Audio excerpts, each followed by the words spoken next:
Ako po si Miss Winnie at ito ang ating kwento. Magandang araw. Ako po si Colette. Ako po ay 53 anyos sa kasalukuyan. Ang kwentong ibabahagi ko po sa inyo ay nangyari noong ako ay 20 anyos pa lamang, taong 1992. Nag-aaral na ako sa kolehiyo ng mga panahong ito. Bali isang OFW po ang tatay ko at nasa Saudi, kaya kaming tatlo lang ni Nanay Remy at ng pinsan kong lalaki na si Ellie ang nasa bahay. May mga magulang ang aking pinsan pero sapilitan siyang kinuha ni nanay dahil palagi siyang sinasaktan. Tuloy kami na ang kinilala niyang pamilya. Sa pagkakaalam ko, matagal na sa abroad si tatay. Nasa grade 6 pa lang ako ay nagtatrabaho na siya doon. Regular naman siyang nagpapadala kaya walang problema. Nahinto lang noong pumasok na ako sa kolehiyo. Nakapag-ipon naman kami kahit papaano at nakapagpundar ng tindahan na malakas din naman ang kita. Sa katunayan, salitan kami ni nanay sa pagbabantay. Nagagawa ko naman yun kapag wala akong pasok. Nagbibilang ka na naman ng pera, Nay. Mukhang malaki ang kita natin ngayon ah. Sinuwerte tayo anak. Marami kasi ang bumili kanina. Bala ko ngang palagyan ng extension ng tindahan natin eh. Gusto ko may bakery naman tayo para hindi na natin kailangan bumili ng tinapay sa ibang tindahan. Tama po kayo, Nay. Mas makakamura kasi tayo kung sa halip na bumili tayo ng lutong tinapay sa ibang tindahan ay harina na lang at ibang sangkap ang bibilihin natin para gumawa ng tinapay. Oo nga, tsaka may kilala akong panadero na pwede nating suhulan. Tutal naman marami nang nabibiling second-hand na oven ngayon. Ayos lang naman kung nasa 3 hanggang 5 klaseng tinapay muna ang i-display natin. Huwag po kayong mag-alala, Inay. Katuwang niyo po ako sa bagong negosyo po natin. Basta magpakabait at maging masunuring ka palagi, ha? At bibigyan kita ng maraming gantimpala. Maraming salamat, Inay. Napakabait po ninyong ina. Ginawa niyo ang lahat, maibigay lang sa akin ni tatay ang mga pangangailangan ko. Ganyan kita kamahal, anak. Gagawin ko ang lahat para sa'yo. Kaya kahit anong mangyari, huwag ka munang mag-aasawa ng maaga, ha? Si nanay talaga, masyadong mapagbiro. Huwag kayong mag-alala, Nay, at wala pa naman yan sa isip ko. Hindi pa talaga ako mag-aasawa dahil marami pa akong pangarap sa buhay. Isa pa, sino naman kaya ang malas na taong pakakasalan ko? Huwag kang gagaya sa akin na maagang nakapag-asawa. Mahirap ang buhay, anak, lalo na kapag bagong simula pa lang. Nasa bagong mag-asawa ang lahat ng klase ng pagsubok.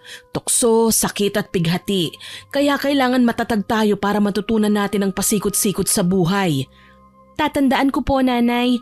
Huwag po kayong mag-alala at hindi ko po gagawin ang mga bagay na alam kong magdudulot sa atin ng hirap at kamiserablehan. Hindi kagaya si nanay ng ibang may bahay na porke nasa malayo ang asawa ay maghahanap na kagad ng pamalit sa kanyang mister para punuan ang init ng katawan sa gabi. Ang pinakahangarin niya ay makaipon para makapagpagawa ng malaking bahay. Kaso lang, maliban sa pangarap namin, may iba pang libangan si nanay na hindi ko alam kung dapat ko bang ipagmayabang o katakutan. Nakalakhan ko na si nanay na umaalis tuwing araw ng Martes at Biyernes.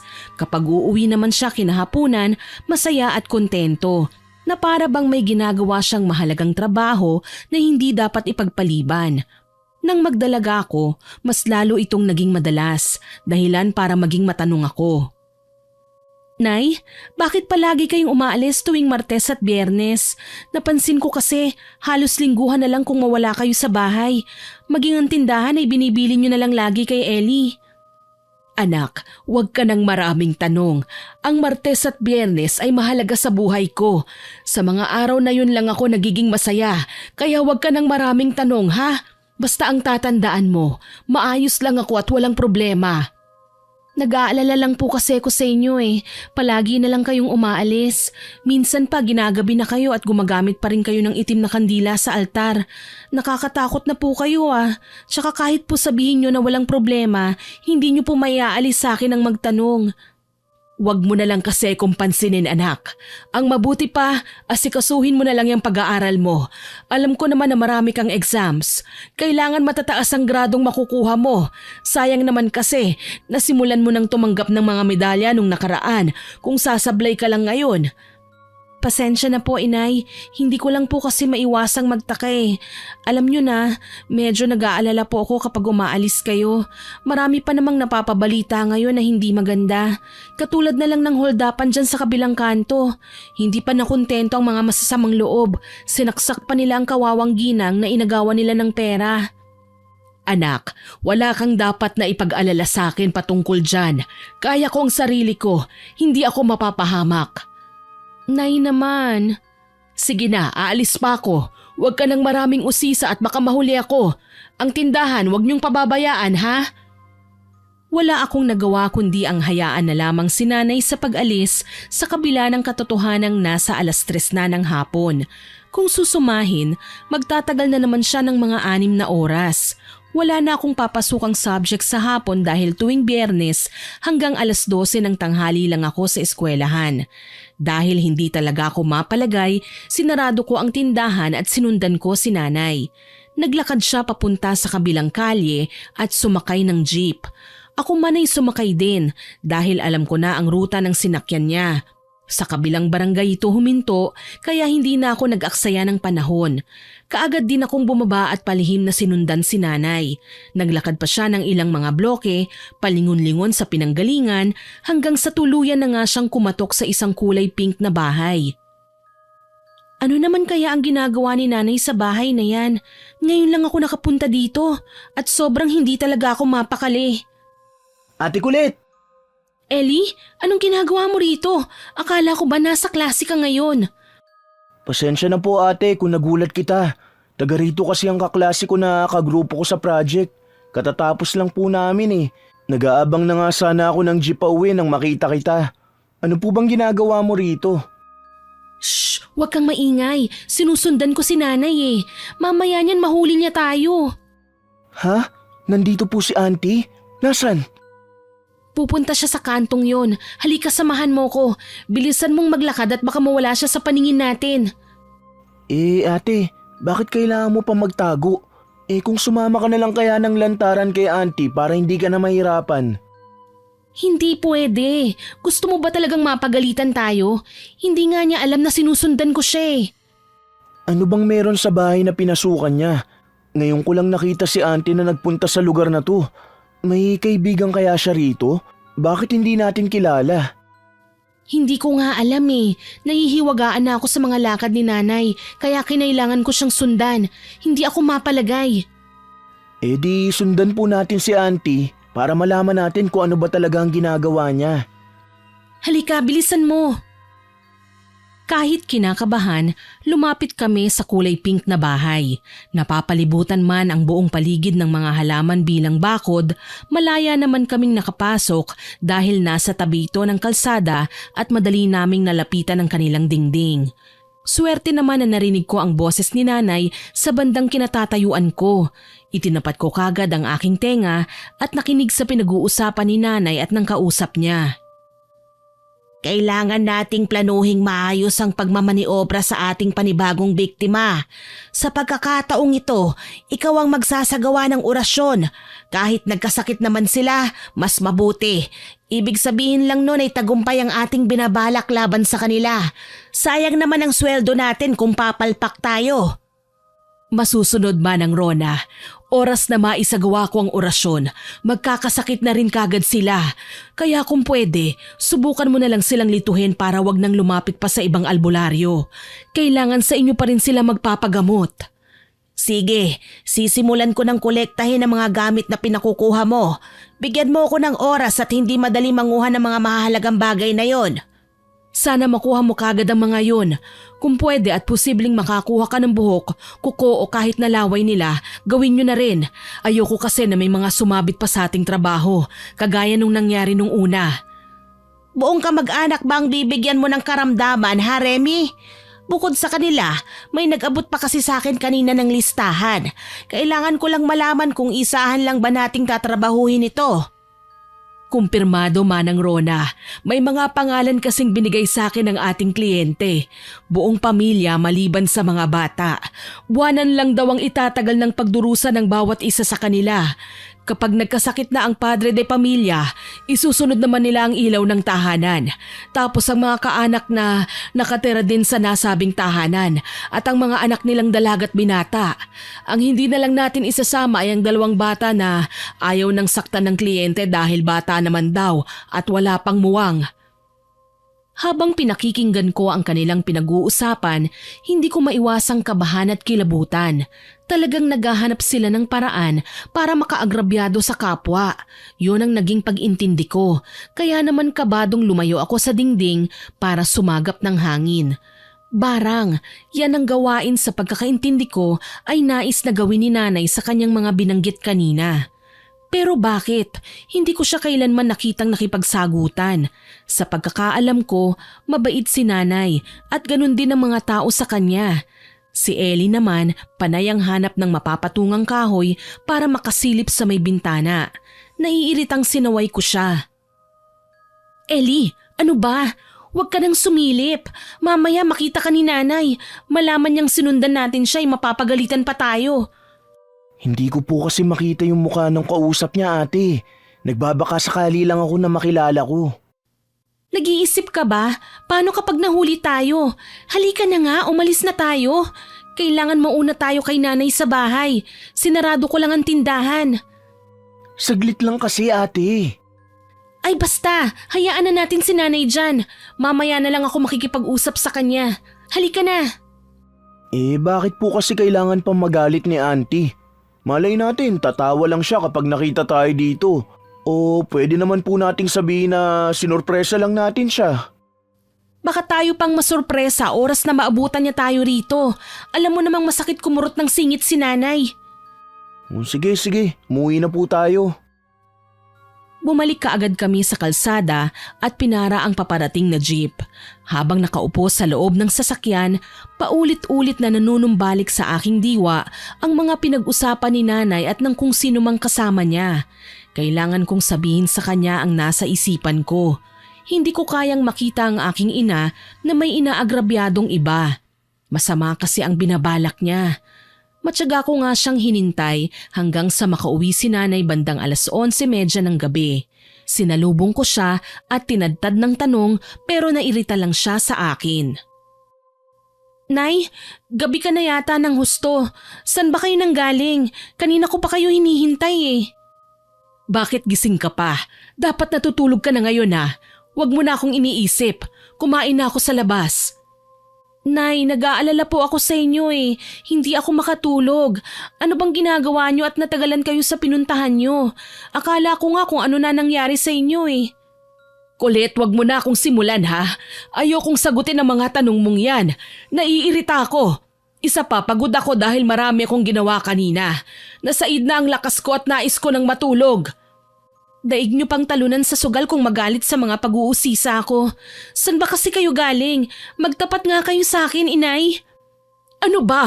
Paulit-ulit na lang ba tayo? Hindi ba't sinabi ko na sa'yo na ang pag-aaral mo ang atupagin mo? Pero inay, nagtatanong lang naman po ako.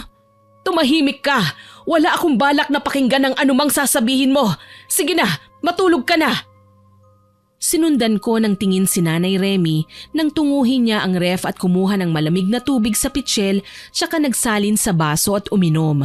Nang tumalikod siya sa akin, pansin ko ang iilang patak ng itim na bagay sa laylayan ng suot niyang blouse. Nagtaka kong nilapitan ko siya tsaka tinignan ng malinaw ang nasabing mga patak. Nakumpirma kong mga kandila pala yun. Nay, bakit may patak ng kandila ang damit niyo? May sinalihan po ba kayong kulto? Pakiusap, Colette. Huwag mong uubusin ang pasensya ko. Ayokong magkasala. Tsaka hindi ako ganung kababang tao para sumali sa kulto. Natahimik tuloy ako sa kanyang sinabi. Para makaiwas sa kanyang paninermon, nagpasya na akong pumasok sa higaan namin ni Ellie. Isa itong malaking kwarto na may 2 kama. Sa gitna nakalagay ang mga gamit namin na nagsisilbing divider na rin namin para masolo ang bawat sulok ng kwarto. Nahiga ako at natulala sa kisame. Maraming gumugulo sa isipan ko sa totoo lang, pero pinakapopular sa lahat ay ang munti naming pagtatalo ni nanay. Ate, ano pong iniisip mo? Hindi ka pa pala natutulog? Akala ko mag-isa na lang akong magpupuyat ngayon eh. Ay, Narinig ko po kasi yung pagtatalo niyo ni Auntie. Nalaman ba niyang sinundan natin siya?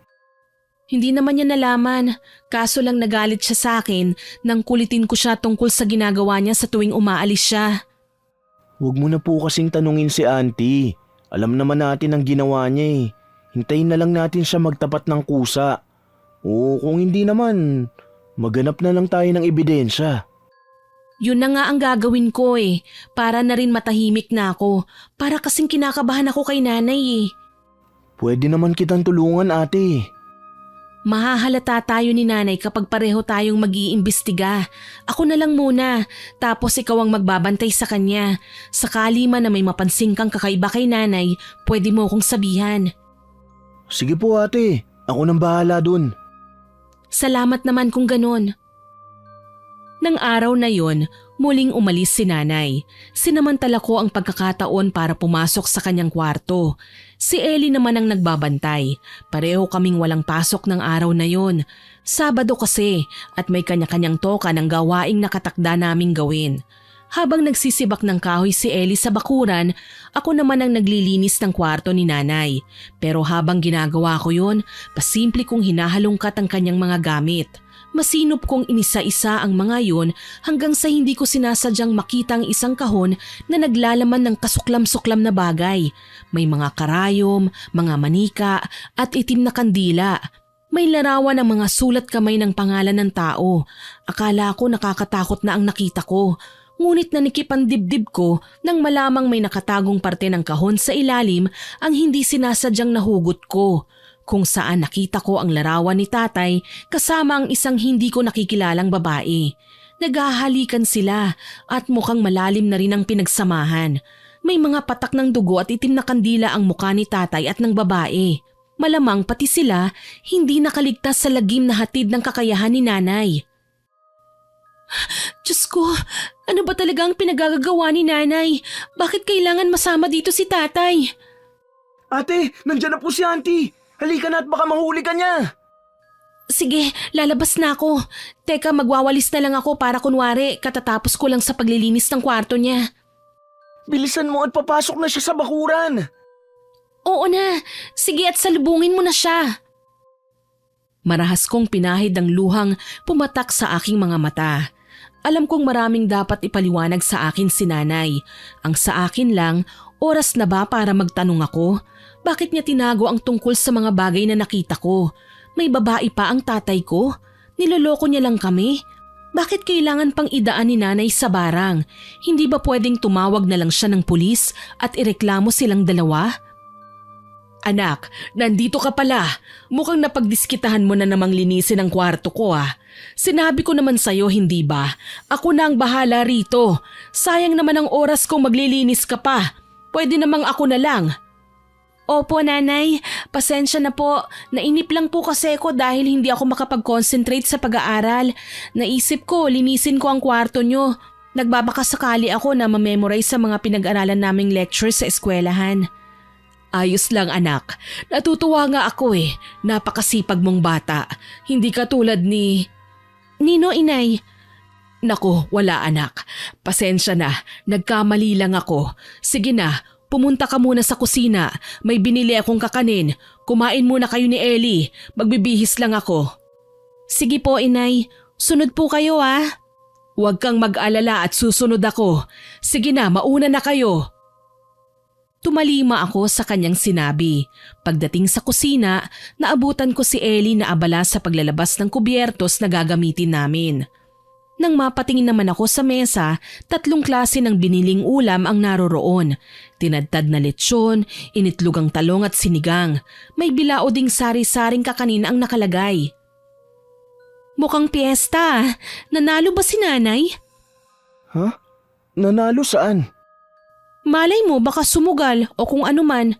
Ang saya niya kasi kanina eh. Tapos heto ang dami pa niyang pinamiling ulam. Hayaan mo na, te. Pabor po sa atin yun, di ba? Mabubusog tayo. Kahit kailan ka talaga, ang siba-siba mo. Ate, kawawa naman po ang mga bulate ko sa tiyan kung hindi ko pa kakainin, di ba?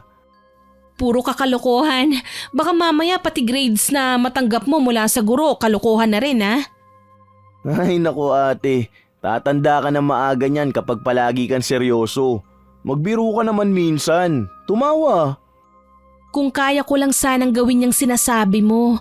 Kaso lang sa dami ng iniisip ko, hindi ko na kayang isingit ang mga bagay na yan. Sige na, kumain na tayo. Opo ate. Nagsimula na kaming kumain. Maya-maya lang lumapit sa amin si nanay. Malapad pa rin ang kanyang ngiti. Para talaga siyang naka-jackpot. Ewan ko ba, imbis na matuwa dahil nakita ko siyang masaya, hindi ako komportable sa mga ngiti niya. Animoy may ibig sabihin. Nay, mukha pong masaya kayo ngayon ah. May nangyari ba? Oo anak, sinabi mo pa. Naku, kung alam mo lang, matindi pa sa pagkapanalo sa sugalang nadarama ko ngayon. Abay, bakit naman po? May nangyari po ba sa lakad ninyo, inay? Oo, iha. May natanggap lang akong isang napakagandang balita. Ano naman po yun? Naku, wag mo nang itanong. Maguguluhan ka lang. Inay, kaya ko na po sigurong intindihin yan. Kita nyo naman po malaki na ako, hindi po ba? Kahit na, ayoko nang marami pa kayong mga katanungan. Mas matutuwa pa ako kung magpapakabusog kayo. Dahil sa mga sinabi ni nanay, mas lalo akong kinabahan. Naging mas malagkit pa ang pagmamatsyag ko sa kanya. Base sa mga nakita ko, lantarang niloko kami ni tatay. Pero bakit hindi niya ito sinabi sa akin? Ayaw lang ba ni nanay na masaktan ako o mas mahalaga pa rin sa kanya na makaganti sa pamamagitan ng pambabarang kaya nanatili siyang walang kibo? Alam niya kasi na kapag nalaman ko ang mga bagay na yon, pipigilan ko siya sa kanyang ginagawa. Pero dati, tumatawag naman sa amin si tatay. Maayos naman silang mag-usap at mukhang wala namang problema. Noong pumasok na lang ako sa kolehiyo nahinto ang tawagan. Bakit? Dahil sa mga katanungang yon, nahimok ko ang aking sarili na wag nang hiwalayan si nanay kapag wala akong pasok. Kagaya na lamang ng hapon na yon. Umalis si nanay at bumalik sa bahay na kulay rosas. Sa pagkakataon na ito, binala ko na talaga siyang sundan kahit pa makita niya ako. Pagdating ko doon, narinig ko na naman ang usapan ng dalawang babae, sina Aling Rona at si nanay. Tumingkayad ako para masilip sila sa bintana. Nakita kong inabutan ni nanay ng isang bungkos na pera si Aling Rona. Manang Rona, nandito na ako. Oh, Remy, napaaga ka ngayon ah. Oho, gusto ko lang sanang ibigay ito sa inyo. Inabot yan ng kliyente natin. Yan daw ang parte nyo. Huwag kayong mag-alala at nakuha ko ng parte ko. Aba, napakarami nito ah. Huwag kayong mag-alala. Pasasalamat lang yan sa ginawa nating tulong sa kanya. Alam niya naman na basta tama ang presyo, hindi natin sila tatanggihan sa lahat ng hihilingin nila. Isa pa, sayang naman, magaan lang ang misyon natin kapalit ng malaking halagang yan. Abay, oo naman. Nako, ako man ay malaki ang pasasalamat sa'yo. Nagawa mo ang ipinagagawa sa atin. May sakit na ngayon ang lalaking niloko ang kliyente natin ng matagal na panahon. Naku, buti nga sa kanya. Malamang natataranta na ang lalaki ngayon kung saan magpapagamot. Kaya nga huwag kayong hihiwalay sa akin. Tayo lamang ang bayarang mambabarang dito sa ating nayon at tayo lang rin ang nakakaalam nun.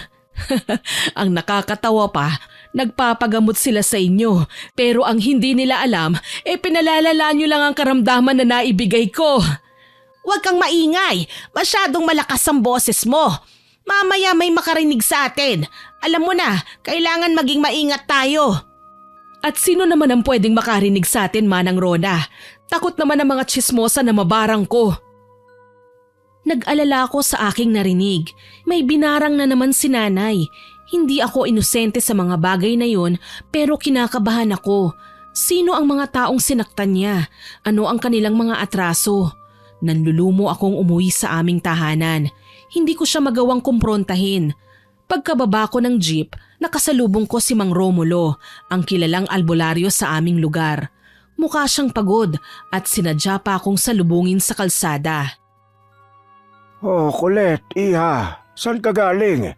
Mukhang ang lalim naman ang iniisip mo. Namamasyal lang po. Bakit, Mang Romulo? Wala naman, Iha. Huwag kang gala ng gala. Alam mo bang marami nang nagkakasakit ngayon? Kaninang umaga, may isang pamilya sa kabilang kanto ang nagpagamot. Akala ko normal na sakit lang. Pero nagulat ako nang matuklas ang barang ang dahilan ng pagkakasakit nila. Barang? Oo, may gumagamit ng itim na mahika para sa kalukuhan. Pero paano? Posible po ba talaga yun? Posible yun, Iha. Lalo na kung may mga gamit ang nasabing biktima na hawak ng mambabarang. Napakasama naman niya kung ganun. Bakit kailangan niyang saktan ng mga tao? Wala naman silang kasalanan sa kanya. Yun ang kailangan kong alamin. Kaya kayo ng nanay mo, mag-iingat kayo at baka mabiktima kayo ng bayarang mambabarang na yun. Tumango na lamang ako at hindi na napigilan si Mang Romulo sa paghakbang palayo. Sinundan ko na lang siya ng tingin. Hindi ko alam kung ano ang iisipin. Malamang may kinalaman si nanay sa nangyayari sa aming bayan. Kung bakit ginagawa niya ang bagay na ito, yun ang kailangan kong alamin. Malapit na ako sa amin nang mamataan ang kapitbahay namin sa tapat. Napansin kong kanina pa umuungol ang kanilang padre de pamilya, kaya naman napalapit ako at tinanong kung ano ang nangyari. Napag-alaman ko mula sa kanyang may bahay na may kung sino raw ang sumusubok na palubhain ang kalagayan ng asawa niya sa pamamagitan ng barang. Tuloy, nandiri ako nang makitang nabutas na pala ang kaliwang hita ng lalaki. May dugo at nanana sa sugat, nangangamoy at binabalik-balikan ng langaw. Gulat na tinanong ko ang babae kung saan at paano nagsimula ang sakuna sa pamilya nila. Aniya, hindi normal na sakit ang kanilang nadarama. May kinalaman ang nakaaway nilang kakilala kung bakit sila nagkasakit. Paalis na ako nang humabol sa akin ng pauwi na ring si Ellie. Ate, sabay na tayo. Teka, ano po bang ginagawa niyo dyan? Nakiusyoso lang, may sakit pala ang kapitbahay natin. Kaso lang sumama ang sikmura ko. Nakakadiri kasi ang nangyari sa kanya. Ang sabi pa ng asawa, binarang daw. Naku, marami talaga nangyayaring ganyan ngayon. Ako nga, kinikilabutan eh. Yung tatay ng kaklase ko, naagnas yung leeg. Kanina nga, dinala sa ospital. Ewan ko na lang kung gagaling ba siya dun. Hindi ako nakasagot sa mga sinabi sa akin ni Ellie. Masamang bangungot para sa akin ang pambabarang. Mas mainam pang wag na akong huminga kesa sa danasin ng bagay na yon. Matuling lumipas ang ilang araw. Panay pa rin ang pag-alis ni nanay sa bahay. Kaso lang, napapansin kong medyo tinatamad siya. Minsan nga, naisip kong tila napipilitan na lang siyang umalis. Baka lang kasi may gagawin na naman sila ng kanyang kakilala. Sakali man na maisipan nilang manakit ng mga paslit, kawawa naman. Dahil sa aking mga napagtanto, pumihit ako muli at bumalik kina Aling Rona. Kailangan kong malaman kung ano ba talaga ang rason ni nanay at palagi siyang umaalis para mambarang. Wika ko at dumukot ng barya sa aking bulsa. Sumakay ako ng jeep at nagtungo sa kulay pink na bahay. Malayo pa lang ako, natanaw ko na ang pag-alis nila Aling Rona at nanay. Dali-dali akong nagtago sa isang bakanting stall at hinayaan muna silang dumaan. Pansin ko, nakasimangot si nanay. Narinig ko rin silang nagtatalo. Sa labas ka maghihintay. Ako na ang bahalang lumansi sa kanila para kunin ang mahalagang bagay sa loob ng bahay nila kagaya ng larawan at damit. Manang Rona, baka naman pwedeng palagpasin na lang natin to. Hindi ko na maaatim na pagmasdan silang nahihirapan eh. Huwag kang mag-alala. Ako na ang bahala sa kanila. Ang gagawin mo na lang naman ay ang pag-usal ng ritual. Tsaka sa atin din naman sila magpapagamot. Kaya madadagdagan ulit ang pera natin. Pero manang, hindi ko na kayang gawin ang mga bagay na ito. Nakukonsensya na ako, lalo na kapag naaalala ko ang anak ko. Hindi ko na alam kung makakaya ko pang ipagpatuloy ito. Sana hayaan na lang natin sila. Ayaw mo ba noon? Katatakutan na lang tayo ng mga taong may atraso sa atin kagaya ng kabit mo. Hindi ba? Wala na kayong natatanggap na sustento simula nang ibuking mo sa asawa niya ang tungkol sa anak mong dalaga? Oo, kaya nga hindi na ako nag-aksaya ng panahon at binarang na sila. Malamang naghihirap na ngayon ang dalawang yon. Nauubos na rin paunti-unti ang kanilang ipong pera na ipinagdadamot nila sa amin ni Colette. Gayunpaman, ayoko nang magpatuloy pa sa pagpaparusa sa iba. Dahil sa aking narinig, lumabas ako sa aking pinagtataguan na ikinalaki ng mga mata ni Aling Rona. Kinalabit niya si nanay na noon ay balak pa sanang magsalita, ngunit natigilan din at gulat na napalingon sa akin. Gusto ko siyang kumprontahin dahil sa pambabarang niya sa ibang tao, pero mas tumatak ang sinabi niya tungkol sa aking ama. Inay? Anak, kanina ka pa ba nariyan? Ano pong ibig sabihin ng mga narinig ko, inay? Nakakagulat kasi. Una nalaman kong isa kang bayarang mambabarang, tapos ngayon naman po, isa kang kabit. Sabihin mo po sa akin ng totoo, inay. Hindi ba kayo kasal ni tatay? May iba ba siyang pamilya? Hindi tayo ang totoo niyang mag-ina? Ano bang ginagawa mo rito, Colette? Sagutin niyo po ang tanong ko, inay. Binuhan niyo lang ba ako sa kasinungalingan? Kaya ba bata pa lang ako umalis na si tatay? Pati ang pagiging OFW niya, hindi po ba yun totoo? Wala kang karapatang sigawan ako. Hindi ka na nahiya. Gumaganyan ka sa harapan ni Manang Rona? Sabihin mo na kasi sa kanya ang totoo, Remy. Nang hindi na magtanong pa ang anak mo. Alam naman natin balang araw malalaman din niya ang totoo. Nay, ano na? Sabihin mo naman sa akin ang nalalaman niyo. Pagod na akong manghula eh. Pati ba naman ang mga nalaman ko tungkol sa pamilya natin itatago niyo? Tumahimik ka, Colette. Wala ka sa lugar para husgahan ako. Oo, kabit ako ng tatay mo. Pero nagmahalan kami. Kinailangan lang niyang balikan ang kanyang legal na asawa dahil hindi niya makukuha ang mana niya mula sa mga magulang niya. Pero nagkaayos sila at nakalimutan na tayong dalawa. Kaya po ba binarang niyo sila dahil gusto niyong gumante? Nay, ang pagiging kabit mo palang malaking atraso na yun sa pagsasama nila. Wala kayong karapatang gumante. Oo, masama ang loob ko kay tatay, pero hindi ibig sabihin nun wala din kayong ginawang mali. Ang kapal din ng mukha mong sagutin ako. Bakit? Dahil malaki ka na? Ano, hindi ka naaasa sa akin? Wala kang utang na loob. Napaiyak ako nang gawaran niya ako ng isang malakas na sampal. Halatang nagulat din si nanay sa ginawa niya. Dahil hindi rin naman siya sanay na pagbuhatan ako ng kamay. Tuloy nagdadabog na iniwan ko sila sa kalsada. Masamang-masama ang loob ko. Umuwi ako at nagkulong sa kwarto. Maging ang pinsan kong si Ellie na kanina pa ako tinatanong ay hindi ko masagot ng maayos.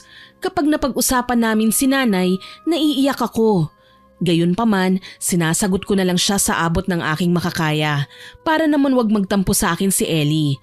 Ako na lang ang kinilala niyang kapatid dahil hindi rin naging madali para sa kanya ang buhay. Kapag pati siya, dinamay ko sa kalungkutan ko, siguradong masasaktan siya. Ate, ano po ba nangyari sa'yo? Bakit ka umiiyak? May problema ba? Wag mo na lang kasi ako pansinin, Ellie. Iwanan mo muna ako. Ate, nag-aalala po ako sa'yo. Si auntie naman hindi pa umuwi. Halika, hanapin natin siya. Hayaan mo na si nanay. Marunong naman siyang umuwi eh. Nag-away po ba kayo? Pakiusap, lumabas ka na muna. Hayaan mo na ako. Ate naman, tatatlo lang tayo dito. Hindi naman po kita pwedeng hayaan na lang. Saka palagi tayong kumakain ng sabay. Bakit ngayon nagkukulong ka lang dito? Hindi kita iiwan. Nakita ko kung gaano ka kalungkot eh. Mamaya baka may gawin kang hindi maganda. Ano ba sa tingin mo? Total naman patapon na ang buhay ko. Bakit ba kasi pinanganak pa ako? Ate, bakit mo ba sinasabi yan? Mahal ka ni auntie. Sigurado ko ano man ang hindi pagkakaintindihan nyo ngayon, malulutas din. Kumalma lang kasi kayo. Alam mo bang isang bayarang mambabarang si nanay? Ano? Totoo yon, Ellie. Binabayaran si nanay para sa serbisyo niyang pumatay. Pero ang pamamaraan niya, masahol pa sa isang tunay na kriminal. Gumagamit siya ng itim na mahika para magdusa ang mga tao sa paligid niya. Kung ganun, napatunayan mo na nga ang katotohanan sa ginagawa niya, ate. Alam mo, pinsan mo lang po ako. At wala naman akong karapatang magalit kay auntie kasi kahit ganun siya, inalagaan niya ako. At malaki ang pasasalamat ko sa inyo. Ang sa akin lang, sana po magkaayos kayo. Napaiyak na lamang ako kay lawak ng pag-iisip ni Ellie. Hindi ko nga alam kung paano niya nagagawang mag-isip ng tama kahit nagkakagulo na kaming nasa paligid niya. Pinili ko na lang na tumahan kahit sa totoo lang labis na nasasaktan ang puso ko. Sa dami ng revelasyong nalaman ko ngayong araw, hindi ko na kayang tumanggap pa ng kahit na anong balita. Isang bayarang mambabarang si nanay. Nalaman kong kabit lang siya at hindi kami kinikilala. Tapos binarang pa niya sina tatay at ang iba ko pang mga kakilala nang dahil lang sa binayaran siya ng malaking halaga. Nakatulugan ko na ang ganoong isipin kaya nang magising ako kinaumagahan, labis na namaga ang aking mga mata. Nahinto ako sa paglapit sana sa kusina nang makitang nauna na doon si nanay, nagkakape. Pumihit ako patalikod pero tinawag niya ako. Colette, anak, mag-usap tayo. Bakit ngayon niyo lang po sinabi ang bagay na ito, inay? Bakit kailangan pa akong masaktan? Ayaw kitang masaktan, kaya nga hindi ko na sinabi sa iyo ang ginawa ng tatay mo, hindi ba? Kasi kahit ipaglaban ko pa siya, wala akong karapatan. Bakit binarang niyo sila? Wala akong balak na gawin yon, anak. Pero ang asawa ng tatay mo, palagi niya akong ginugulo. Maayos naman kami noon ng ama mo. Kahit nagsasama lang kami dahil hindi pwedeng ikasal, masaya kami. Paano niyo nakilala si tatay? Magkababata kami ng tatay mo, iha. Bata pa lang nagkagustuhan na kami, pero hindi kami nagkatuluyan. Mayaman ang pamilya nila at nais nilang makapag-asawa din ng ama mo na katulad nila ang estado sa buhay. Napilitan siya na magpakasal kay Dulce. Iniwan akong luhaan kahit buntis na ako sa'yo noon. Hindi niyo po ba sinabi kay tatay na nagdadalang tao kayo? Sinabi ko, iha. Pero nakatali ang mga kamay ng ama mo. Wala siyang magawa. Kaya naman nagkaroon lang siya ng pagkakataon na makasama ko nang magloko ang asawa niya. Palibhas sa mayaman, kaya kahit ano na lang ang gawin nila. Ayos lang. Kung ganun, parang gumanti rin si tatay sa asawa niya. Hindi naman sa ganun. Pinaglalaruan siya ng asawa niya. Kesa masaktan siya, mas pinili niyang maging masaya kasama tayo. Kaso lang, kung kailan magiging maayos na ang aming pagsasama, tsaka naman kami ginulo ng asawa niya. Pinagbabantaan niya kami. Tinakot niya ako na ipakukulong. Kaya naman napagdesisyonan namin ng tatay mo na magpalamig na muna. Umuwi siya sa bahay nila ng kanyang asawa. Ngunit kalaunan, hindi na sila naghiwalay. Tinuloy na nila ang kanilang pagsasama. Iniwan ako na mag-isang itinataguyod ka. Ganyan na pala ang pinagdadaanan niyo, nanay. Bakit po kailangan niyong ilihim sa akin ang lahat? Maiintindihan ko naman po kung sinabi niyo lang. Kung sinabi ko sa'yo, mawawalan ka ng respeto sa tatay mo. Ayokong sirain ang magandang imaheng binuo mo patungkol sa kanya. Alam mo naman na yun lang ang kaya kong ibigay sa'yo. Nay, hindi mo naman po kailangan gawin ang bagay na ito eh. Kaya ko naman pong umintindi. Hindi yung sinusolo po ninyo ang lahat ng sakit. Anak, ayoko lang na masira ang mga pangarap mo sa buhay.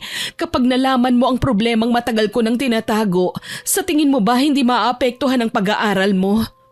Masakit lang po kasing isipin na nabuhay ako sa maling akala, na may tatay ako, na okay tayong tatlo. Pero hindi pala. May malaki pala tayong problema. Huwag mo nang alalahanin yun, anak. Ngayong alam mo na ang lahat, sigurado ako magiging maayos na rin ang lahat. Payag ka naman siguro na tayo lang dalawa, hindi ba? Ano pa po bang magagawa ko? Nasimulan na nating mamuhay ng dalawa lang tayo. Siyempre pangatlo si Ellie. Pero paano naman po ang mga taong sinaktan nyo, nanay? Sabihin na nating gumaganti kayo. Pero bakit po ang mga taong walang kinalaman sa atin nadadamay? Anak, parte sila ng trabaho ko. Sila ang mga taong kinailangan parusahan para magkapera ako. Nung mga panahong wala akong mapuntahan, nung pinutol ng tatay mo ang sustento para sa atin, ang pambabarang ang naging kabuhayan ko. Sa isang taong kailangang saktan, malaki ang ibinabayad nila. Depende na rin sa mga karamdaman na kaya kong ibigay. Kapag namangha sila, may bonus. Namihasa ako dahil doon. Ang dating kakayahan ko na ginagamit ko lang sa pagpaparusa ng may sala sa akin, ginamit ko na bilang kabuhayan natin. Diyos ko, pero inay, may tindahan naman tayo eh. May kabuhayan na tayong marangal at matino. Baka naman pwede nyo nang iwan ang trabahong yan. Hindi po ba kayo nakukonsensya? Nakukonsensya ako, anak. Pero nahihirapan akong talikuran ng nakagawian ko na. Alam kong oras na gawin ko yon, maging ikaw ay maaapektuhan. Kaya kahit alam kong mahirap, ginagawa ko ang lahat ng paraan para kahit mabarang ko man sila, hindi sila gaanong mapuruhan. Natutup ko na lang ang aking bibig nang tinalikuran niya ako. Sobrang natakot ako at nabaghan sa mga sinabi sa akin ni nanay. Para bang mamamatay pa siya kapag iniwan niya ang pambabarang. Maging sa aking pagtulog, hindi ako pinatahimik ng aking konsensya. Bata pa lang ako nang umalis si tatay na ayon kay nanay ay mismong pagkaputol ng komunikasyon nilang dalawa. Nahinto din ang aking sustento, kaya ganun nakatagal na nambabarang si nanay. Tuloy hindi ako mapakali. Sigurado ako may namatay na sa kanyang mga pinaglaruan. Si tatay, buhay pa kaya siya? Hindi ko kasi natanong kay nanay at pakiramdam ko simula nang malinawan ako sa tunay na pinagkakaperahan ni nanay ay natuntun na rin ako ng mga multo ng mga namatay na yon. Isa pa sa ikinababahala ko ay nang malaman ko ang estado ng relasyon ng aking mga magulang. Paano na lang kapag may makaalam ng aming mga lihim? Baka husgahan kami ng mga tao, ipagkalat na masama kami at mga agaw ng pamilya. Muli akong bumaling sa kabilang bahagi ng kama na ikinalingon sa akin ni Ellie. Ate, ano ba nangyayari sa'yo?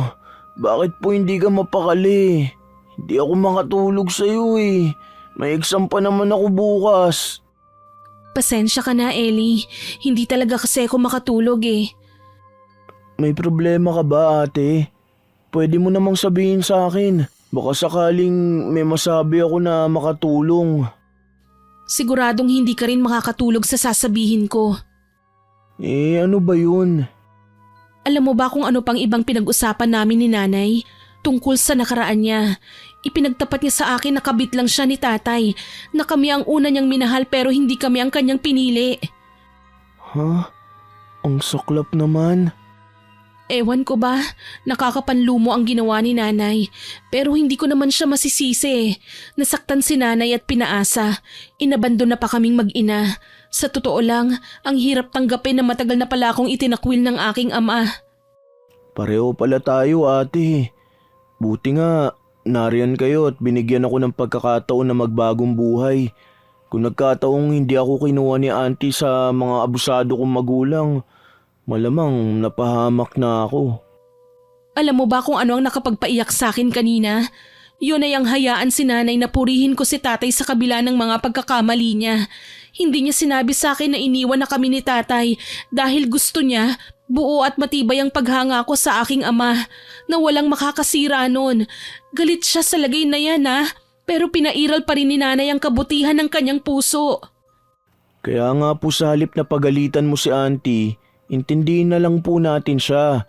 Alam ko pong iniisip niya lang ang nakabubuti para sa'yo.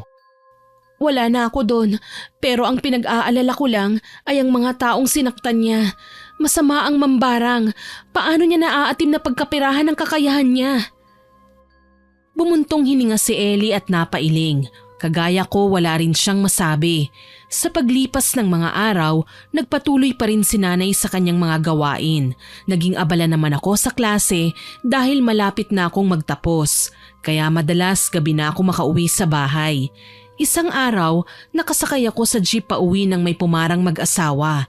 Hinintuan sila ng driver at pinasakay.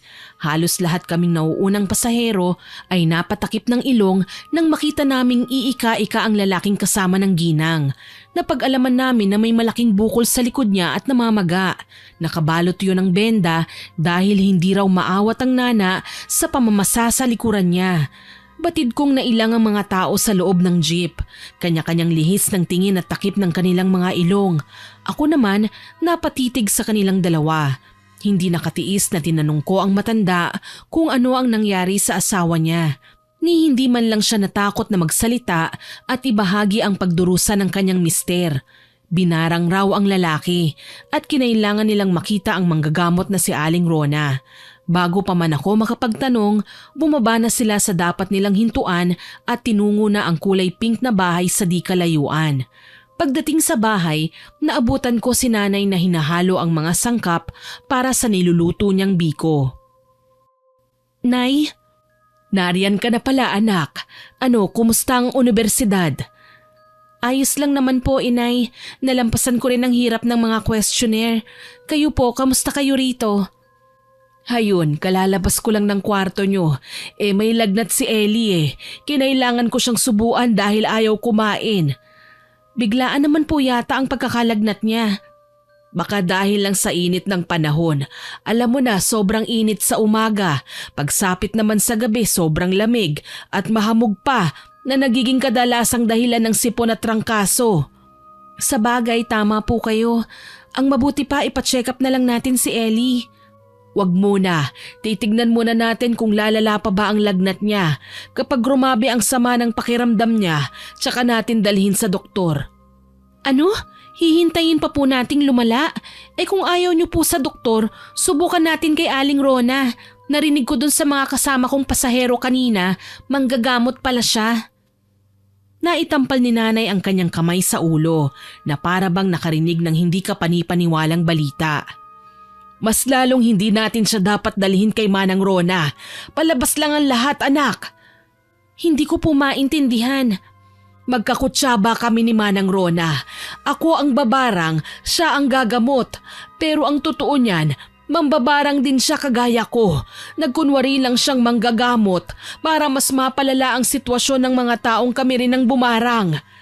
Ano? Inay naman, paano niyo nagawa sa mga tao ito? Colette, wag mo kong pagtaasan ng boses. Ano ba kasi ang inaasahan yung magiging reaksyon ko? Matuwa? Inay, maawa naman kayo sa mga taong sinasaktan nyo. Tulad din natin sila, naghahanap buhay para sa pamilya. Hindi ko basta-basta maiiwan ang nakasanayan ko ng buhay, Colette. Sa tingin mo, madali din para sa akin ang pumatay ng tao?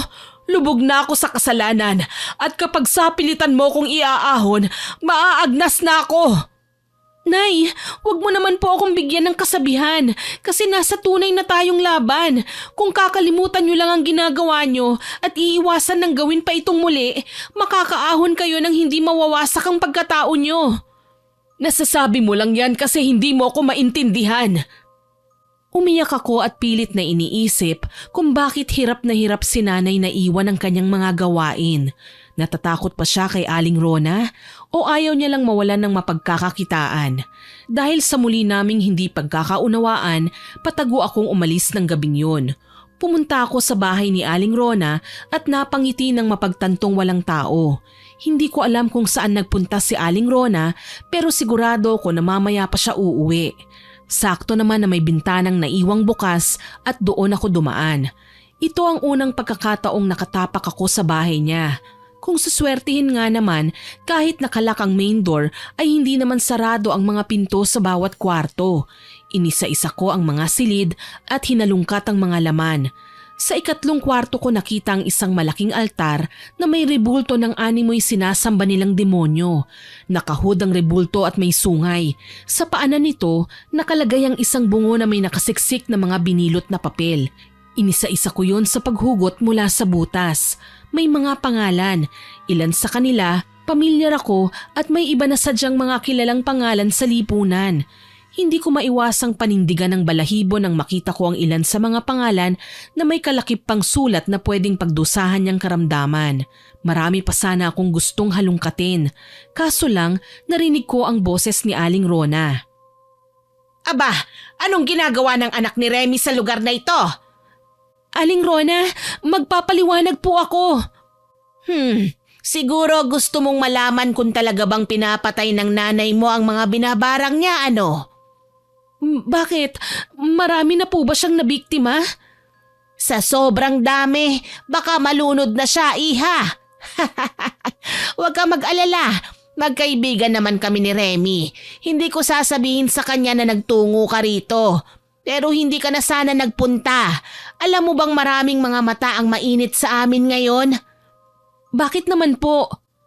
Ang mga taong naging biktima namin, binabantayan nila ang ginawa namin. Nagbabalak sila ng masama. Baka naman po nais lang nilang makuha ang hustisya dahil sa ginawa niyo sa kanila. Kahit sino naman, lalo na tao lang, nais talagang gumanti. Yan ang akala mo. Lahat din ng mga naging biktima ng nanay mo, hindi lang sa akin lumapit, maging sa ibang albularyo at nabubuking na ang mga ginagawa namin. Ano pong ibig niyong sabihin?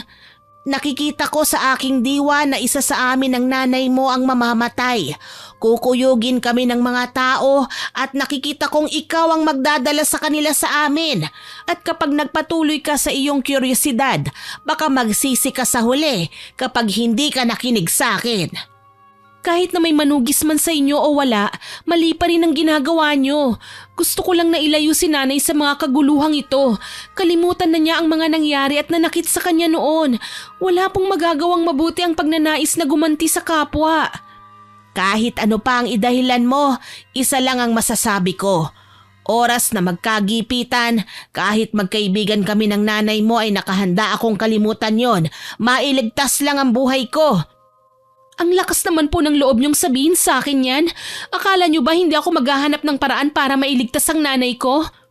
Sinasabi ko lang ang pwedeng mangyari kapag nangahas ka, Iha. Kaya ang mabuti pa, iwasan mo na kami habang nagpapalamig pa kami ng sitwasyon. Baka maunang nanay mo sa impyerno. Dahil sa mga sinabi ni Aling Rona, mas lalo akong nagkaroon ng maraming katanungan sa isip. Hindi ko na alam kung sino ang paniniwalaan sa kanila.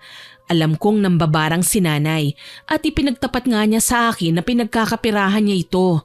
Pero bakit si nanay lang ang sinasabi ni Aling Rona na gagantihan ng mga taong nabiktima nila?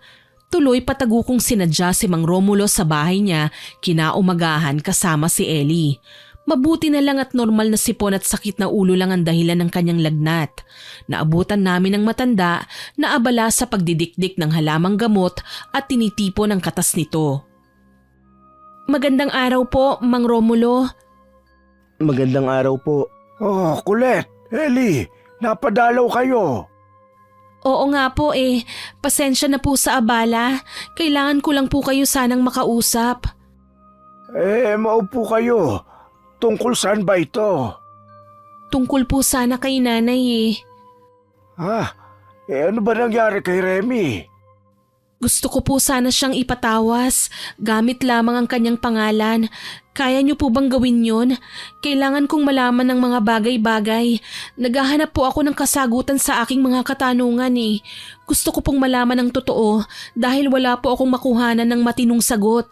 Umaasa po ako na magagawa niyo po akong tulungan para po malinawan na ang puso't isipan ko.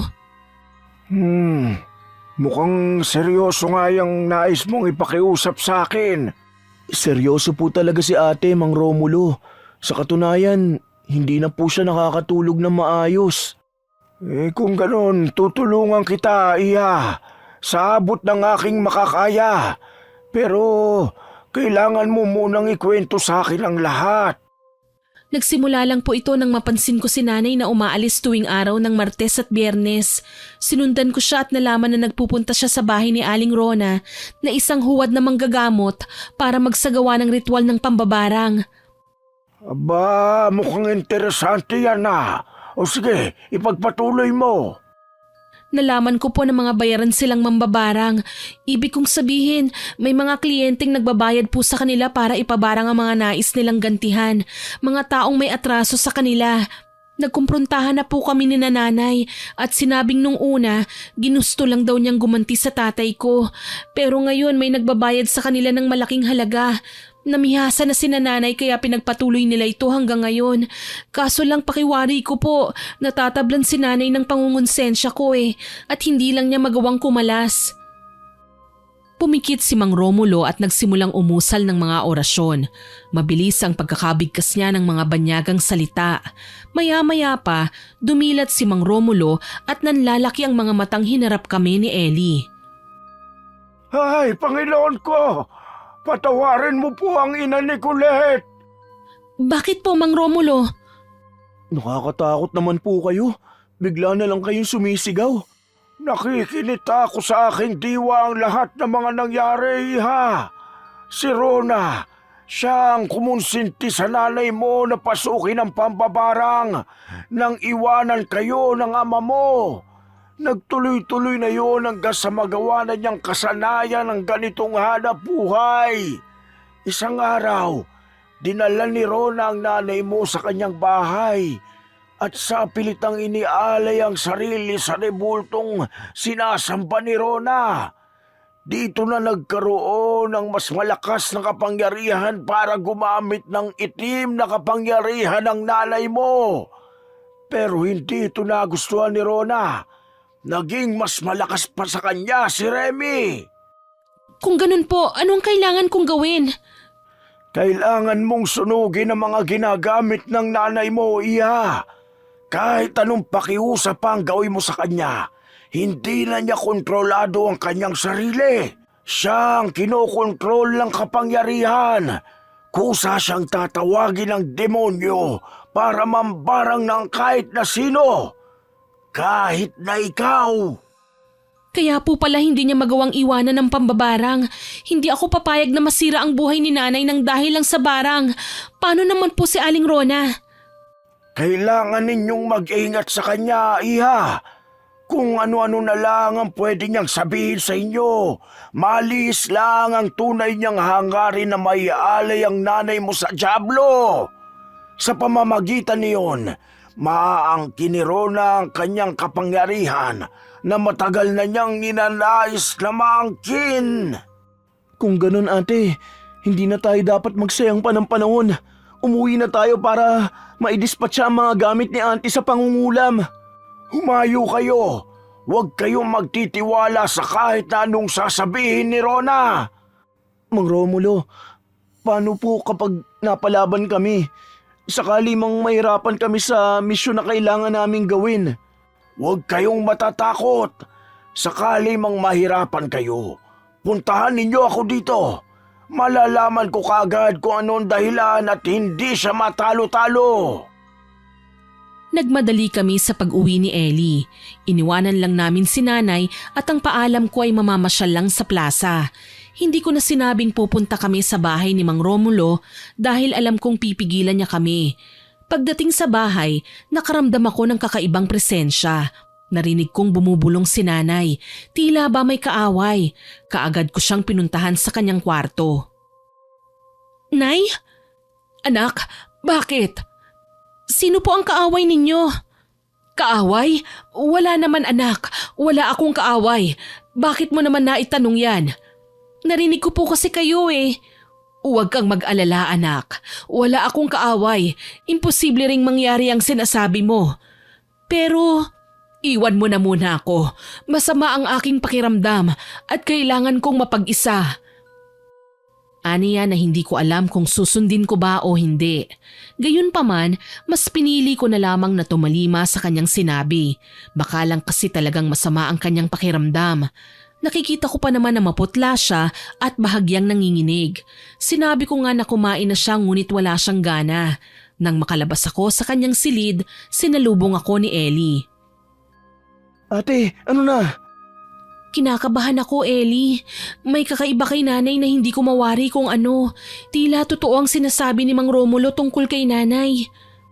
Ate, ibig mo bang sabihin walang kasiguraduhan kung maniniwala ka? Nagpatawas tayo sa kanya, hindi ba? Pasensya na. Naguguluhan ako eh. Akala ko kaya kong i-handle ang mga ganitong sitwasyon pero wala pa nga akong nasasaksihan ay natatakot na ako. Naiintindihan ko po ang takot mo ate. Pero hindi mo ba naiisip? Oras lang ang pwedeng itagal ni auntie kapag nagpadaig tayo sa takot. Tama ka. Kailangan mo akong tulungan, Ellie. Huwag ka mag-alala ate. Tutulong po ako. Hindi ako magpapabaya. Salamat, Ellie. Nagulantang kami nang sumigaw ng pagkalakas-lakas si nanay. Halos magunahan kami ni Ellie sa pagpasok sa kanyang kwarto. Hindi lang namin inaasahan ang aming makikita. Dinumog ng napakaraming bubuyog si nanay sa loob ng kwarto. Halos lahat ng yun bumaon na sa kanyang balat sa labis na kabagsikan. Ni hindi ko magawang lapitan si nanay sa kabila ng pag-iyak ni Ellie. Auntie! Ano nangyayari? Bakit kayo natake ng mga bubuyog? Umalis na kayo! Isara nyo ang pinto! Kapag hinabol kayo ng mga bubuyog, isusunod niya kayo! Nanay! Ililigtas ka namin! Huwag kayong susuko! Pakiusap! Wala nang pag-asa, anak. Dumating na ang aking oras. Sana mapatawad ako ng iyong ama sa aking naging kasamaan. Iniwan man niya tayo. Minahal ko pa rin siya. Patawarin mo rin ako, anak. Inay, huwag mo pong gawin sa akin ito. Itaboy natin ang mga bubuyog. Ate, halika na! Lumabas na tayo! Wala na tayong magagawa! Natatarantang sigaw ni Ellie. Wala akong nagawa ng sapilitan akong hinila ni Ellie palabas at sinara ang pinto. Naririnig namin si nanay na dumaraing at umuungol pero hindi namin alam kung paano siya ililigtas. Napaiyak na lang ako nang mapasalampak sa sahig. Natataranta naman ang aking pinsan. Makalipas ang ilang sandali, nagtatakbo si Ellie palabas at sa pagbalik niya sa loob ng bahay, dala na niya ang pausok ni nanay na kadalasan naming ginagamit sa tuwing may tinataboy siyang kung anong mga insektong namamahay sa bawat sulok ng bahay, kabilang na ang mga lamok. Akin na yan, Ellie! Tama, pausukan natin ang mga bubuyog! Heto po ang posporo! Lintik, bakit ayaw sumindi? Tumayo ako at patakbong tinungo ang kusina. Kinuha ko ang tinatago naming gas na ginagamit namin sa lampara kapag walang kuryente. Ibinuhos ko yon sa pausukan at sinindihan gamit ang lighter na nahablot ko sa may altar. Kaagad na nagliyab ang apoy kaya binuhos ko naman ang insenso ng magbaga. Kaagad na kumalat ang usok sa buong kabahayan kaya pinasok namin ito sa kwarto ni nanay. Naghintay kami ng ilang sandali. Narinig na namin ang maingay na ugong ng mga bubuyog na magkakasamang umalis at iniwan na si nanay. Dito pa lang ako nakahinga ng maluwag. Nang sa tingin namin ni Ellie ay ligtas nang pumasok sa kwarto, binuksan namin ang pinto tsaka tumuloy sa loob. Halos magkaroon ng hamog sa loob dahil sa makapal na usok, pero kampante ako na wala na ang mga bubuyog. Inay! Inay, ako po ito, si Colette. Ligtas na po kayo, Inay. Ate, bakit hindi yata sumasagot si Auntie? Baka naman hindi niya tayo naririnig. Inay? Tuluyan nang nawala ang usok kasabay ng pagkawala na rin ng mga bubuyog. Walang ibang naiwan sa kama kundi si nanay. Nakahiga pero hindi ko inaasahan ang makikita kong itsura niya. Sumikdo ang aking dibdib nang makita ng halos butas-butas ang katawan ni nanay. Dilat ang kanyang mga mata at hindi na humihinga. Tinakasan ako ng kaluluwa sa pagkabigla. Maya-maya pa, Inay! Hindi kami makapaniwala sa nangyari sa aking nanay. Namatay siya sa atake ng mga bubuyog. Habang pinagtutulungan kunin ng mga taga-morgue ang kanyang katawan para sa pag-eembalsamo at ayusan, hindi ko mapigilan ang paghikbi. Dalawa na lang kami ni Ellie na natira sa bahay. Namatay pa si nanay sa kalunos-lunos na paraan. Nabalitaan ni Mang Romulo ang nangyari at kaagad siyang nagpunta sa bahay. Kinuha nga niya si Nanay Ellie. Hindi na siya naawa. Talagang wala siyang konsensya. Wala man lang tayong kamalay-malay na ang pag-atake ng mga bubuyog pala eh.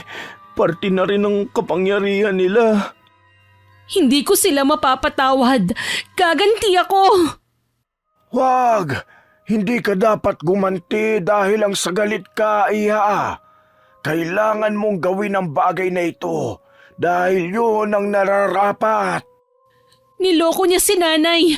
Pinaasa niya. Traidor siya. Iha, sa mundong ginagalawa ng mga mambabarang, walang puwang sa kanila ang kabutihan. Walang puwang ang konsensya.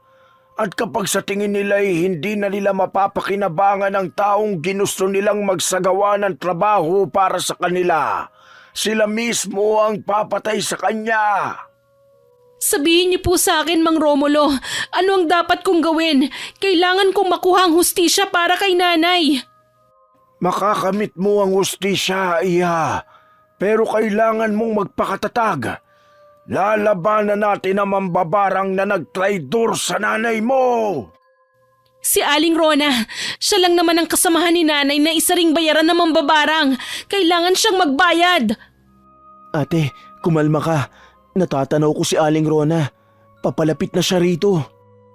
Walang yasya. Ang kapal ng mukha niya. Inabangan ko ang paglapit ni Aling Rona sa aming kinatatayuan. Kagaya nga ng inaasahan, nagdrama ang ginang, umastang nalulungkot sa pagkawala ni nanay. Gayunpaman, kabisado ko na ang hilat siya ng pagmumukha niya. Pinaplastik niya lang ako. Colette, iha, nabalitaan ko ang nangyari. Aba, ulila ka na. Ikinalulungkot ko ang nangyari sa iyong ina. Talaga po, Aling Rona? Nalulungkot kayo? Bakit ang bilis niyo naman yatang nalaman? Ate, Totoo naman nagpapanggap pa ang halimaw na yan. Siya naman talaga ang pumatay kay nanay Siya lang naman ang may kakayahang gawin yun. Colette, bakit mo ako pinagbibintangan? Ano, sa tingin mo ba, natutuwa ako sa nangyari sa kaibigan ko? Kaibigan ba talaga ang turing niyo kay nanay? Para kasing hindi naman Ginagamit niyo lang siya para magkapera. Tapos ngayong nahihigitan niya na ang kakayahang meron kayo, naiinggit na kayo. Ginagawa niyo ang lahat para pilitin siya. Akala niyo ba nakalimutan ko na ang huli niyong sinabi sa akin tungkol sa kung sino ang matitirang buhay?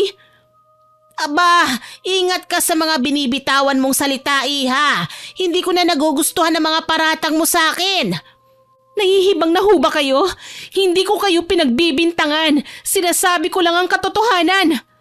Ha, ang lakas ng loob mo Tama po kayo. Malakas talaga ang loob ko kasi nasa katwiran ako. Katwiran? Sige, tignan natin kung saan ka dadalhin ng katwiran mong yan. Hindi ako natatakot sa inyo. Talaga lang Rona, bakit ganyan ka magsalita? Kamamatay lang ng ina ni Colette. Huwag mo naman siyang sindakin. Sa labis kong gulat, pinandilatan ni Aling Rona ng mga mata si Mang Romulo. Tila ba hindi niya nagustuhan ang ginawa nitong pagsingit sa usapan, kaya naman humarang kaagad si Ellie. Mang Romulo, halina po kayo sa kusina. Doon na po tayo mag-usap. Mabuti pa nga. Halika na, iha, Colette. Kailangan kitang makausap. May mahalaga akong bagay na sasabihin sa'yo. Sige po, susunod po ako. Hindi ka makakapasok sa bahay namin. Hanggang dyan ka lang. Hindi pa ako tapos sa'yo, mambabarang. Magtutuos pa tayo. Gigil kong wika sa kanya tsaka ko siya tinalikuran. Tinaasan lang ako ni Aling Rona ng kilay. Tila ba hindi siya natakot sa mga bagay na pwede niyang ipakita sa akin. Mas malala pa pala siya sa inaakala ko. Kaya naman nang makalapit ako sa kinaroroonan ni Mang Romulo, tinanong ko siya kagad kung anong klaseng pagpuksaba ang gagawin namin kay Aling Rona.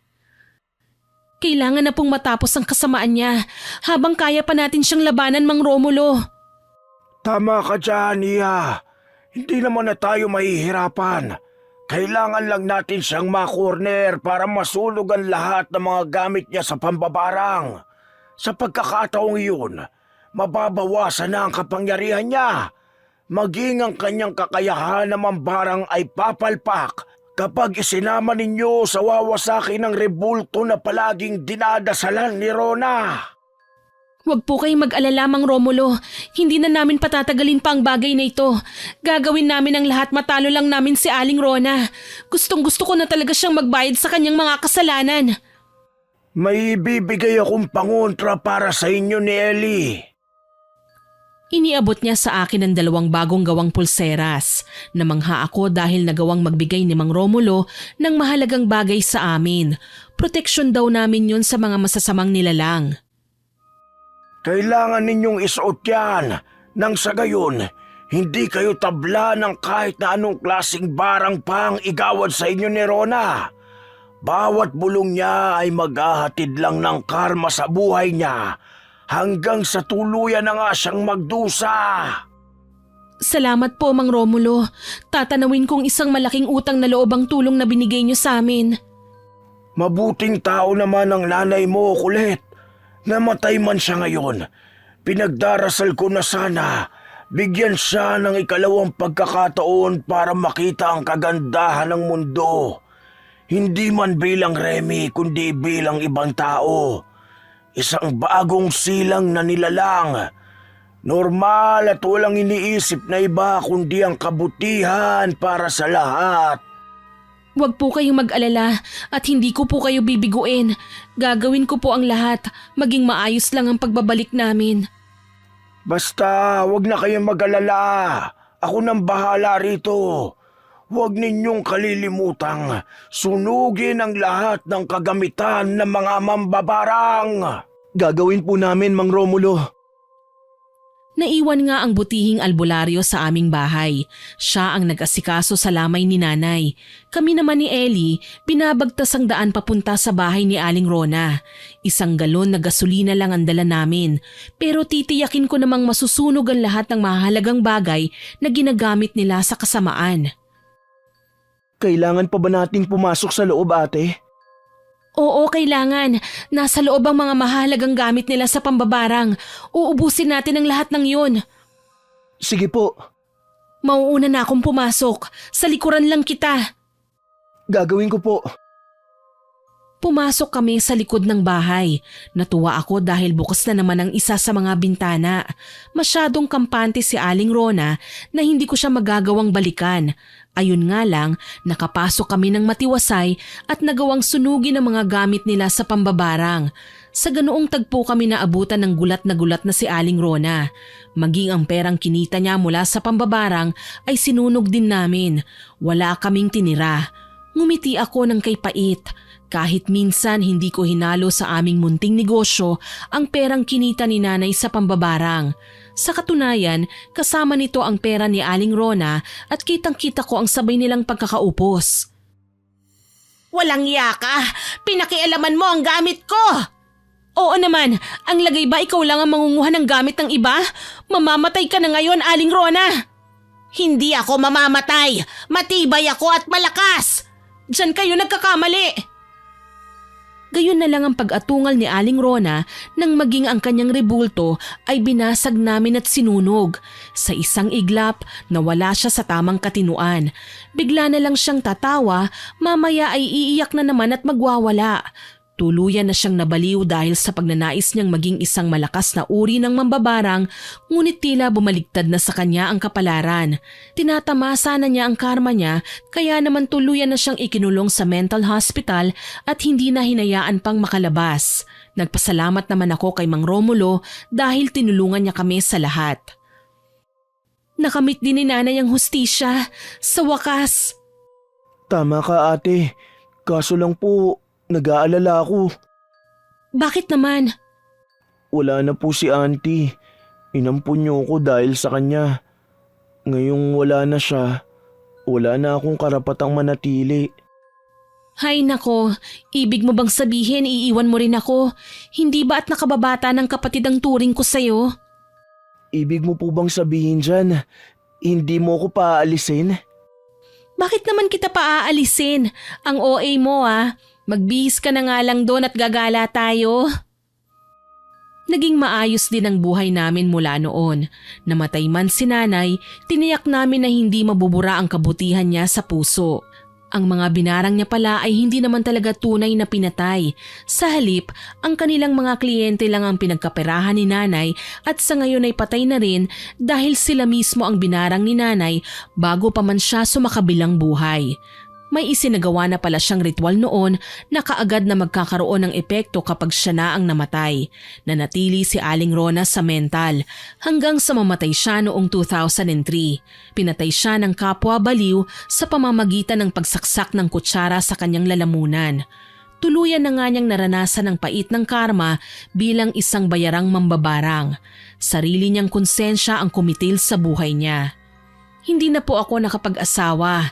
Inabala ko na lang ang aking sarili sa pagpapalago ng tindahang iniwan ni nanay. At sa katunayan, naiparenovate naman namin ito para mapalaki. Si Ellie na nakapagtapos naman ng pag-aaral ay nasa abroad na at regular akong pinadadalhan. Laking tuwa ko nang malamang buhay si tatay at hindi naman napuruhan ng barang ni nanay. Nagkapatawaran na rin kami at panakanakang nagkikita kahit may katandaan na siya ngayon. Marami na ang nagbago. May mga bagay na nawasak ngunit nagawang ayusin. May mga alaala na kahit kinalimutan ay nagsisilbing lakas ng aming loob para umusad sa buhay. Hanggang dito na lamang po. More power po sa inyong channel at God bless. Naway nagustuhan nyo ang aking ibinahaging kwento.